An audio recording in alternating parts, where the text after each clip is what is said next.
رسول اللہ صلی اللہ علیہ وآلہ وسلم یوم وصال کے حق کئی بار پڑھا کہ ایک روزے کے ساتھ اگلا روزہ ملانا، متصل روزے رکھنا۔ اور اس سے ہمیں یہ بھی پتہ چلتا ہے کہ رسول اللہ صلی اللہ علیہ وآلہ وسلم کی ذات کا ایک تو حکم فرمانا کسی بات میں، وہ تو صحابہ کرام کیا ہی کرتے تھے، لیکن ان کی محبت کا، عقیدت کا عالم یہ تھا کہ رسول اللہ کو جو کرتے ہوئے دیکھا آپ نے اس کا حکم دیا یا نہیں دیا، وہ کرنے کی کوشش کیا کرتے تھے۔ جیسے حضرت سیدنا عبداللہ ابن عمر رضی اللہ تعالی عنہما کا واقعہ لکھا گیا کہ آپ اپنی اونٹنی کو خالی جگہ پر گھما رہے تھے۔ کسی نے پوچھا کہ یہاں تو کوئی پانی وغیرہ کچھ بھی نہیں ہے۔ فرمایا کہ میں نے یہاں رسول اللہ صلی اللہ علیہ وسلم کو اونٹنی گھماتے ہوئے دیکھا تھا، اس وقت یہاں پر پانی تھا، میں تو اپنے محبوب کی ادا کو ادا کر رہا ہوں۔ تو رسول اللہ صلی اللہ علیہ وسلم نے روزے رکھنا شروع کیے وصال کے، یعنی ایک کے ساتھ متصل اگلا روزہ، پھر اگلا روزہ، پھر اگلا روزہ۔ صحابہ کرام علیہ رضوان نے بھی رکھنا شروع کر دیے۔ نبی صلی اللہ علیہ وآلہ وسلم نے انہیں منع فرمایا۔ یہ بخاری میں بھی ہے، باقی احادیث میں بھی، لیکن یہاں جو مسند احمد میں کہ نبی صلی اللہ علیہ وسلم فرماتے ہیں ایاکم والوصال، دو بار آپ نے فرمایا تم صوم وصال کے روزے نہ رکھا کرو، تم صوم وصال کے روزے نہ رکھا کرو، کیونکہ ہمارا روزہ طلوع فجر سے غروب آفتاب تک ہوتا ہے، لیکن نبی صلی اللہ علیہ وسلم ایک روزہ افطار کرتے، اس کے ساتھ ہی اگلا شروع ہو جاتا، یعنی متصلاً یہ 24 گھنٹے کا آپ کہہ لیں روزہ۔ تو رسول اللہ صلی اللہ علیہ وسلم جب یہ منع فرمایا تو انہوں نے عرض کی فَإِنَّكَ تُوَاصِلُ یا رسول اللہ، اے اللہ کے رسول آپ بھی تو وصال کے روزے رکھتے ہیں، آپ بھی تو رکھتے ہیں۔ اب رسول اللہ صلی اللہ علیہ وسلم کا یہ جملہ سب ذہن میں بٹھائیے، فرمایا انی لست فی ذالک مثلکم، میں تمہارے جیسا نہیں ہوں اس بارے میں۔ انی ابیت یطعمنی ربی ویسقینی، میں تو رات رب کی بارگاہ میں گزارتا ہوں، وہ مجھے کھلاتا بھی ہے، مجھے پلاتا بھی۔ تو اس بارے میں تم مجھ جیسے نہیں ہو۔ بعض روایات میں فرمایا تم میں سے کون میری مثل ہو سکتا۔ دیکھیے قرآن کریم میں اللہ تعالیٰ جل وعلا ارشاد فرماتا ہے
ایک شیر ہے جو پیا جاتا ہے، ایک شیر ہے جو چیر پھاڑتا ہے، دونوں میں فرق ہے، اگرچہ لکھنے میں ایک جیسے۔ بہرحال رسول اللہ صلی اللہ علیہ وسلم نے جو حدیث کا آخری جملہ وہ ہمارے لیے بہت اہم ہے، فرمایا فَلَا تُكَلَّفُوا أَنفُسَكُم مِّنَ الْعَمَلِ مَا لَيْسَ لَكُم بِهِ طاقہ، جس عمل کی تمہیں طاقت نہیں ہے نا، اس کا اپنے اوپر بوجھ نہ ڈالو۔ ہمارے لیے کتنی رعایت ہے اس شریعت محمدی میں، فرمایا جس کا تم بوجھ نہیں نہ اٹھا سکتے وہ اپنے اوپر نہ ڈالو۔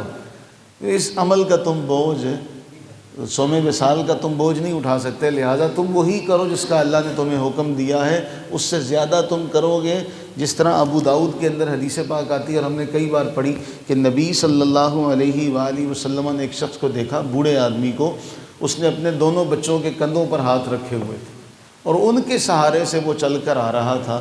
اللہ کے نبی صلی اللہ علیہ وآلہ وسلم نے ملاحظہ فرمایا، یہ کیا ہے؟ جی اس نے نظر مانی ہے، اس نے نظر مانی ہے کہ جی یہ پیدل اللہ کے گھر کا سارا معاملہ کرے گا۔ فرمایا اس کو کہو اپنا کفارہ ادا کرے، اللہ تعالیٰ کو ایسی نظروں کی حاجت نہیں ہے، اللہ تعالیٰ ایسی چیزوں کا محتاج نہیں ہے، ان چیزوں کی اس کو کوئی حاجت نہیں۔ ہمیں بھی کہا گیا اپنی ذات پر وہ بوجھ نہ ڈالو جس کا تم بوجھ اٹھانے کی سکت نہیں رکھتے، اتنا کرو جتنا تم کر سکتے ہو۔ جیسے محدثین نے کہا، بھی سوال کیا گیا بھی تہجد کے کتنے نوافل ہیں، تو محدثین جواب دیتے ہیں بھی جتنے انسان پڑھ سکتا ہے۔ یہ نہیں ہے کہ آج چاہ میں اس نے 12 پڑھ لیے اور اگلے دن اس کی آنکھ ہی نہیں کھلی۔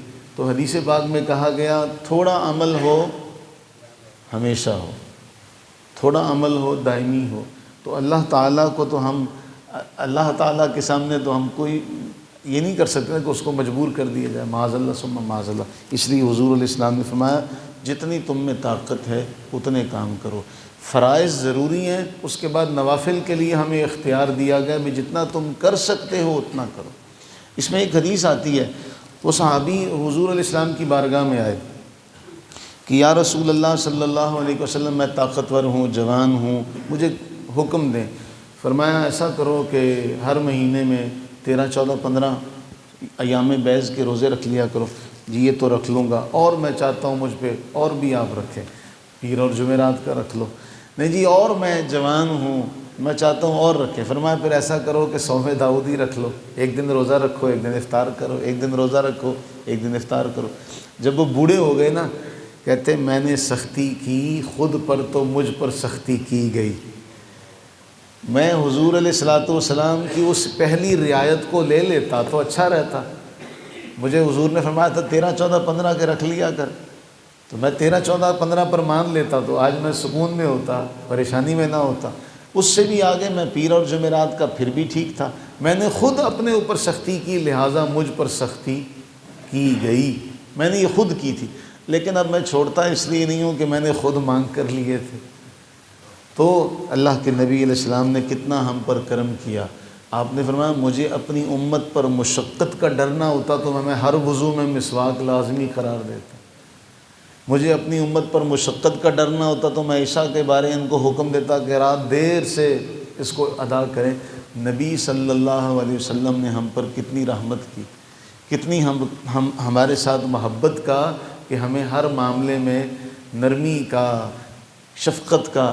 نمازوں کے بارے میں ہی دیکھیں کہ وہاں سے 50 ملی تھی نا، کیا عرض کیا تھا کہ یا اللہ میری امت اس کی طاقت نہیں رکھتی، یہ ہم سے محبت ہے، اتنی محبت ہے کائنات میں۔ اللہ تعالیٰ کے بعد اگر ہم سے کسی نے محبت کی ہے تو محبوب کریم علیہ السلام نے کی، کہ کرتے کرتے کرتے کرتے جب 5 رہ گئیں تو حضرت موسیٰ علیہ السلام کی محبت بھی بڑی کمال کی ہے۔ حضرت موسیٰ عرض کرتے ہیں یا رسول اللہ یہ زیادہ ہے، یہ 5 بھی زیادہ ہے، میں نے اپنی امت کو دیکھا ہے، یہ 5 بھی زیادہ ہے۔ فرمایا حضور نے کیا فرمایا؟ پیر کرم شاہ الازہری رحمہ اللہ لکھتے ہیں کہ ہمیں حضور کے اس جملے کی اب لاج رکھنی ہے۔ حضور علیہ السلام نے فرمایا اے موسیٰ اب مجھے حیا آتی ہے، میری امت اتنا بھی نہیں کر سکتی، اب مجھے حیا آتی ہے میں اللہ کے پاس جاؤں، مجھے اب حیا آتی ہے، میری امت اتنا بھی نہیں کر سکتی۔ پیر کرم شاہ الازہری فرماتے ہیں اس کے بعد ہمیں یہ خیال رکھنا چاہیے کہ حضور علیہ السلام نے موسیٰ علیہ السلام سے کیا کہا تھا، تو ہمیں حضور کے اس جملے کو ہمیشہ یاد رکھنا چاہیے۔ اس کے علاوہ حضور نے فرمایا جتنا تم کر سکتے ہو اتنا بوجھ اٹھاؤ۔ اللہ تعالیٰ اپنی رحمت کاملہ کے صدقے ہمیں ہر آزمائش سے محفوظ فرمائے، ہمیں ہر مشکل سے محفوظ فرمائے، آمین ثم آمین۔